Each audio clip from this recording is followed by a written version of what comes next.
Merhaba arkadaşlar, ben Uğur Ceylan, avukatlık yapıyorum. Ayrıca finansal özgürlük eğitim videoları hazırlıyorum. Bugünkü konu başlığımız hobi bahçeleri. Güzel bir yatırımla hobi bahçeleri almak, karlı mı yoksa hobi bahçeleri almak tehlikeli mi? Biraz bunlardan bahsetmek istiyorum. Hazırsanız videomuza başlayalım. Hobi bahçeleri son dönemlerde özellikle şu son 10 senedir hayatımızın ciddi anlamda içine girdi. Özellikle büyük şehirlerde yaşayanlar, daha doğrusu büyükşehir yamaçlarına doğru hobi bahçeleri alma yarışına girdiler. Şu son zamanlarda tabii bu yarış biraz daha azaldı. İnsanlar hala hobi bahçelerinin ne gibi riskleri olduğunu bilmiyorlar. Bundan dolayı bu videoyu çekmeye karar verdim. Şimdi arkadaşlar, Toprak Koruma Kanunu'nda 20 dönüm araziye önceden hisselendirme vardı. Yani 2014'te bu kanun değişti. Tarım arazilerin bölünmesi yasaklandı. Hal böyle olunca bizim millet tabii ki uyanık. Hobi bahçeleri kurarak bu sınırlamanın üstesinden gelebileceklerini düşündüler. Bizim milletin önüne duvar örsen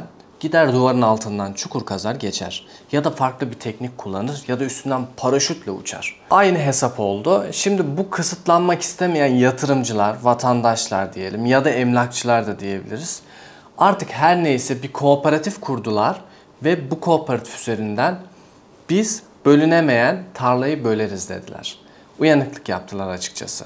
Kanunen bölünemeyecek tarlayı kooperatif hissesi satarak sessizce böldüler ve sattılar. Bu girişimde çok ciddi paralar kazandılar. Etraftaki çoğu kişi hobi bahçesi aldı. Özellikle dediğim gibi büyük şehir yamaçlarında yaşayanlar hobi bahçesi almayı tercih ettiler. Peki neden insanlar hobi bahçesi almayı tercih ettiler? Bu sorunun ana sebebi maddi yönden alamadıkları için.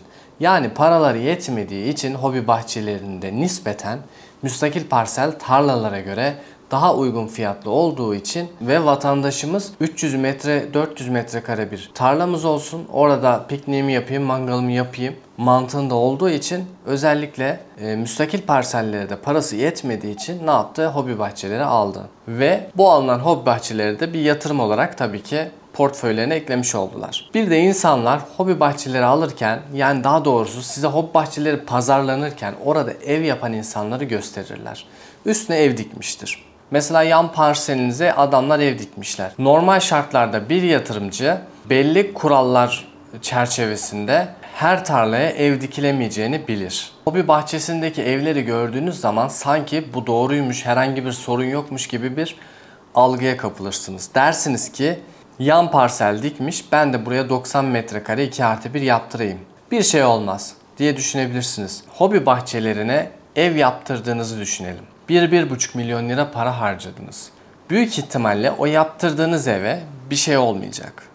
Genelde böyle kurallara aykırı davrananlar bunlardan ilerleyen dönemlerde faydalanabiliyor. Ama burada sıkıntı şu: belediye bu imar yönetmeliğine aykırı, bu evi yıkın derse o zaman ne yapacaksınız? Bunu düşünün ve böyle bir potansiyel risk olduğunu görün. Burada yapılan uyanıklığı devlet de fark etti. Bunun üzerine bölünemeyecek tarlayı kooperatif aracılığıyla böyle hisselendirip satan, akıllılık eden güruh için bir kanun çıkarttı. Şimdi bu kanunu ben bilgisayardan okuyorum. Gıda, tarım ve orman alanında bazı düzenlemeler yapılması hakkındaki kanunun 25. maddesi gereğince tarım arazilerini tescili mümkün olmayan fiili hisseler oluşturarak hisselerin zenginliğini kooperatifler başta olmak üzere bir özel hukuk tüzel kişisinin faaliyeti kapsamında bu tüzel kişiyle üyelik veya ortaklık ilişkisi kurarak devredenlere veya aracılık edenlere arazinin bütünlüğün bozulmasına veya arazinin amacı dışında kullanılmasına sebebiyet verenlere 1 yıldan 3 yıla kadar hapis ve 100 günden 1000 güne kadar adli para cezası verilecektir. Ayrıca bu tüzel kişi hakkında 50.000 TL'den 250.000 TL'ye kadar idari para cezası verilecektir. Bu şekilde uyanıklık yapanlara arkadaşlar hapis cezası bile geldi aslında. O yüzden hobi bahçelerinden uzak durun. Şimdi devam edelim. Tarım arazisinin bütünlüğünün sağlanması ve tarımsal üretime uygun duruma getirilmesi halinde kamu davası açılmayacak. Açılmış olan kamu davası düşecek. Mahkum olunan ceza bütün sonuçlarıyla ortadan kalkacaktır demiş. Bu şekilde yürürlüğe giren kanun maddesinden sonra artık devlet bu duruma el attığını söyleyebiliriz. Devlet yöneticileri haklı olarak bu durumdan oldukça rahatsız. Çünkü bu şekilde küçük küçük parçalar haline getiriliyor tarım arazileri ve burada bir fırsatçılık ve bir uyanıklık yapılıyor.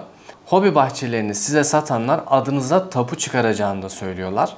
Halbuki ortada tapu mapı yok arkadaşlar. Size bir tapu vermiyorlar. Sadece size E-Devlet'te görünecek bir kooperatif hissesi veriyorlar.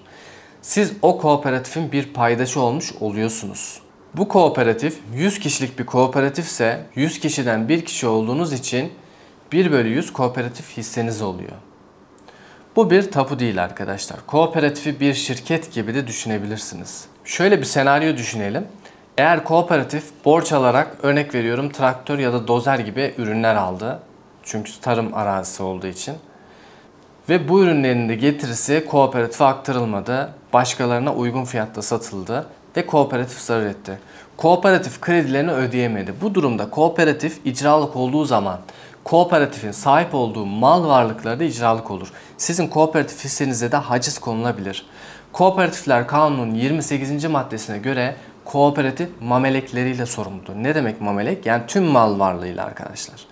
Kooperatifin alacaklarından ve borçlarından tamamen siz sorumlusunuz. Bunu göz önüne alın. Şöyle bir örnek vermek istiyorum. Geçenlerde kooperatif uyuşmazlığı ile alakalı bir müvekkil gelmişti. Ve bana kooperatifin içindeki durumu anlattı. Yani kooperatifte neler olmuş? Kooperatif yöneticiler tarafından kooperatifin sahip olduğu bir traktörün satılması istenmiş. Ve bu traktör çok ucuz fiyatlara 60 bin, 100 bin lira gibi rakamlara satılmış. Normalde raiç bedeli 1 milyon lira. Tabi kooperatif eş dost kooperatifi olduğu için, bozacının şahidi şıracı olduğu için bu şekilde yönetimden bir karar çıkartmışlar ve traktörü satmışlar. Bu duruma ses eden diğer kooperatif ortaklarını kooperatiften ihraç etmişler. Kendilerine sağlam bir düzen kurmuşlar. Kooperatif aidatlarından da zaten belli ödemeler alıyorlar. İstedikleri şekilde kooperatif mallarını istedikleri şekilde kullanıyorlar. Böyle bir sistem kurulmuş arkadaşlar. Bu nedenle açık, aleni ve yönetimi iyi olmayan kooperatifleri kesinlikle bulaşmayın. Yolsuzluk olsa bile bir şekilde yolunu bulup sizi ihraç edebiliyorlar. Yönetimde karar verme hakkınız kalmıyor. Tabi payınız ve aidat ödeme sorumluluğunuzla devam ediyorsunuz. Aidatı ödemediğiniz zaman da sizin mallarınıza, mülklerinize haciz yapabiliyorlar. Böyle bir yetkileri var. Yatırımları sağlam yapalım. Memlekete giderken orada hobi bahçeleri görüyorum. Özellikle Ankara çıkışında. Bu hobi bahçelerinde hobi bahçe sahipleri ev yaptırmış. Şimdi siz almışsınız 400-500 bin liraya bir hobi bahçesi ve üstüne de 1-1,5 milyon liralık bir ev kondurun. Şimdi burada siz hobi bahçesinde aslında bir paydaşsınız. Hobi bahçenizin üstüne kondurduğunuz 1-1,5 milyon lira değerindeki ev farkında olmadan tüm yatırımcılara hibe etmiş oluyorsunuz aslında. Kooperatif borçlarına sizin kooperatifteki hisseniz de dahil çünkü. Her ne kadar kooperatifte nereyi kullanmanız gerektiğini ya da nerenin sizin alanınız olduğu belirlense de sonuçta kooperatifin borçlarından tamamen ortak sorumlusunuz arkadaşlar. Sahip olduğunuz hisse kooperatif hissesi. Dolayısıyla kooperatif borçlandığı takdirde kooperatif sizin mallarınızı satarak borçlarını ödeyecek. Bundan dolayı hobi bahçesine ev yaptırmak çok tehlikeli ve mantıksızdır. Ev yaptırdınız diyelim, kooperatifin mallarına da haciz konduğunda o evi sizin yaptırdığınızı öncelikle mahkemeye dava açarak ispat etmeniz gerekiyor. Ve bunlar için ayrıca davalar açmanız gerekiyor. Bu nedenle hobi bahçenize ev yaptırmayın. Kendi müstakil parsel toprağınız varsa oraya ev yaptırın. Müstakil parsel toprağınız yoksa çok ev yaptırmak istiyorsanız taşınabilir evler tercih edin arkadaşlar. Eğer hissenize taşınabilecek ev koyuyorsanız dikkat edin. Çünkü geçenlerde bir haber okumuştum. Sapanca'da 5 adet bungalov evi hırsızlar vinç yardımıyla çalmışlar. O yüzden temkinli olmakta da fayda var. Diğer bir potansiyel risk ise bazen hobi bahçelerindeki hisseyi 2 kişiye satıyorlar. Şimdi böyle durumlarda olabiliyor arkadaşlar. Bakıyorsunuz 2 kişiye aynı mal satılmış. Ne yapacaksınız? Yine davalarla uğraşacaksınız. O yüzden üye olduğunuz kooperatifin güvenilir bir kooperatif olduğundan emin olun kesinlikle. O 2 kişiden birisi mağdur olacak. Kooperatif hissesi yok olacak. Mahkeme kararıyla sonra diyecek ki kooperatif hissesi satan kişiden paranı al bakalım alabilirsen. Normal şartlarda kendi müstakil tarlanıza bile ev yaptırmak kolay değil. Bunun bir sürü şartı var. Öncelikle tarlanızın 5000 metrekareden daha fazla olması gerekiyor. Ve sonra gidip ilgili mercilerden izin alacaksınız. Size ev yaptırmak için izin verilecek. O yapacağınız evin belli metrekare büyüklükleri olacak. Belli şartları olacak. Müstakil tarlanıza bile normalde ev yapamazsınız. Yakın zamanda bir haber görmüştüm ve bu haberde Muğla'daki hobi bahçelerinde de yıkımlar olduğu söylendi. Tabii ki bu ne kadar acı bir şey gibi de görünse kanunen devletin yapması gereken bir şey. Çünkü öbür türlü müstakil parsellerine ev yapanlar enayi haline geliyor. Yani sen 300-500 bin liraya hobi bahçesi almak varken gitmişsin 1,5 milyon liraya imarlı arsa almışsın. Üstüne ev yaptırmışsın. Cebinden çıkan para artı 1 milyon TL. Sadece bu işi yasal hale getirebilmek için tabii ki. Bu nedenle en azından daha fazla hobi bahçesi satılmadan bu problemlerin çözülmesi gerekir. Devletin de bu şekilde tedbirler alması gerekiyor. Şöyle düşünün. Mirasta bile siz kendi paylarınızı rahat rahat kardeşlerinizle paylaşamıyorsunuz. Devlet izin vermiyor. Bu tarım arazisi, bunu paylaşamazsınız. Hisseli olarak ortak alacaksınız ya da parasını vereceksiniz. Karşılıklı olarak herkes birbirine parasını verecek ve bir kişi bu hisseli tarlanın tamamını alacak diyor. Ya da böyle kalmaya ve bölünmeye devam edecek. Sonsuza dek paydaş olabilir yani. Günümüzde 200-300 paylı hisseli tarlalar var. Ya da diğer bir ihtimalle ortaklığın giderilmesi davası açıp satacaksın diyor. Bir de şöyle bir durum var. Siz hobi bahçesi alıyorsunuz. Yani müstakil parsel 300 metrekare örnek veriyorum 500 bin liraysa hobi bahçesini siz gidiyorsunuz 200 bin liraya alıyorsunuz. Bir hesap ettiğinizde ilan sitelerine baktığınızda örneğin kooperatifte 50 ortaklığı girdiniz, bir hobi bahçesi aldınız. Kooperatifte toplam 50 üyesiniz ve her biriniz 200'er bin lira verdiniz. 10 milyon liralık bir para toplandı. Tarla fiyatlarına baktığınızda maksimum 3-4 milyon lira olduğunu göreceksiniz. Burada yine ticari bir zarar var. 3 milyon liralık bir araziyi grup halinde bölerek size 10 milyon liraya aslında satıyorlar. O yüzden zaten bu işi yapıyorlar.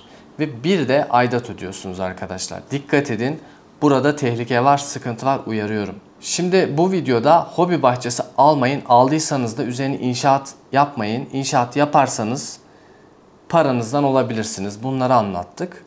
Ama bu anlattıklarım tabii ki hiçbirisi yatırım tavsiyesi değildir arkadaşlar. Bu benim kendi düşüncemdir, kendi şahsi fikirlerimdir. Piyasayı ve kanunları ve fiziksel hayatı yorumlayarak sizlere elimden geldiğince yeterli ve güzel bilgiler vermeye çalışıyorum. Bu nedenle yatırım yaparken yatırımlarınızı akıl süzgecinden geçirin ve yatırımlarınız için araştırın arkadaşlar.